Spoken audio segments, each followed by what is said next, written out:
Dando prosseguimento, né, agora Tá. as histórias que você aprendeu, né, que não são suas, você pode dar início a elas. Sim. Bom, como estamos falando aqui da cidade de Eliodoro, então tem alguns acontecimentos aqui que, como eu disse, aqui no início havia a igreja matriz no centro, e aonde eu até resido hoje, que antigamente era conhecido como bairro da Rua do Canto, e então aconteceu algumas coisas aqui, casos de assombração, como dizem, né? É que um pouco à frente da minha casa aqui, onde hoje está habitado, né? Havia um lugar chamado Cavinha. Eu me lembro da cavinha, era moleque. Lembra? Brincava Pois é. muito na cavinha.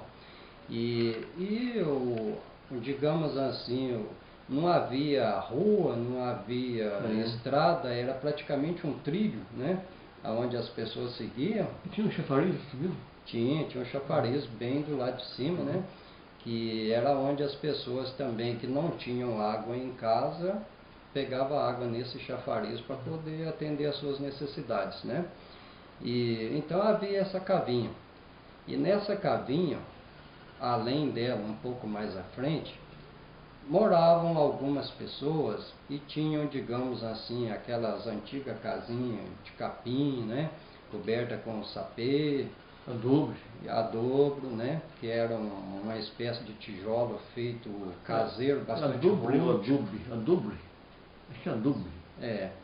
Então. Aí, então, e havia... Vou explicar. Adobe é só barro, né?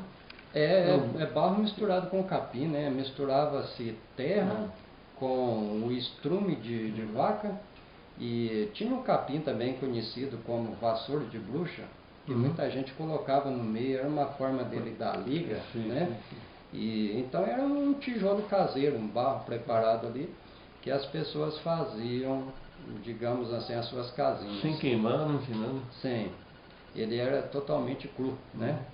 E então nessa cavinha, muitas pessoas que vinham desse bairro, né, da antiga Rua do Canto, então passavam por esse trilho, por esta cavinha, para vir até a igreja aqui no centro da cidade. E a igreja também ela ficava, digamos assim, de uma forma meio isolada, porque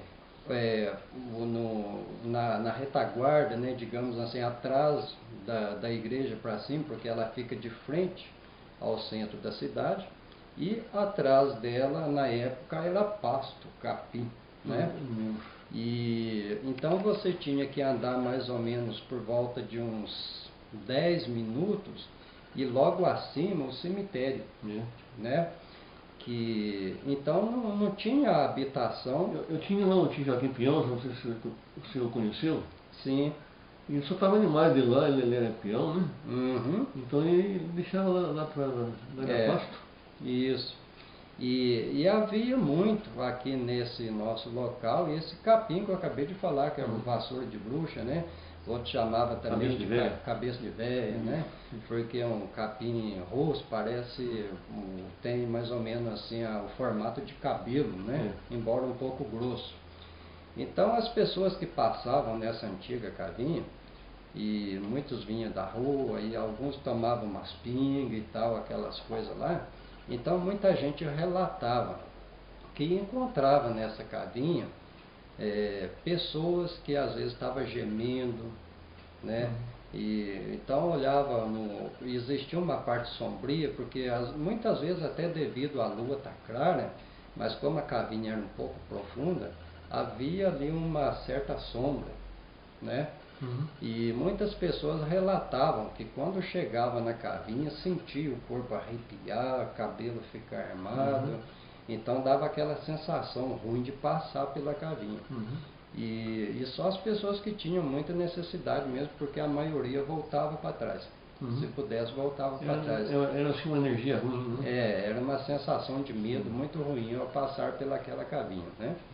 Então, e muitos diziam que antigamente tinha um cara que estava, um senhor já de idade, né? Numa época de frio, ele estava bastante bêbado, E então ele chegou nessa cavinha, como ela tinha que descer e depois subir, então ele caiu ali e ele chegou a falecer ali.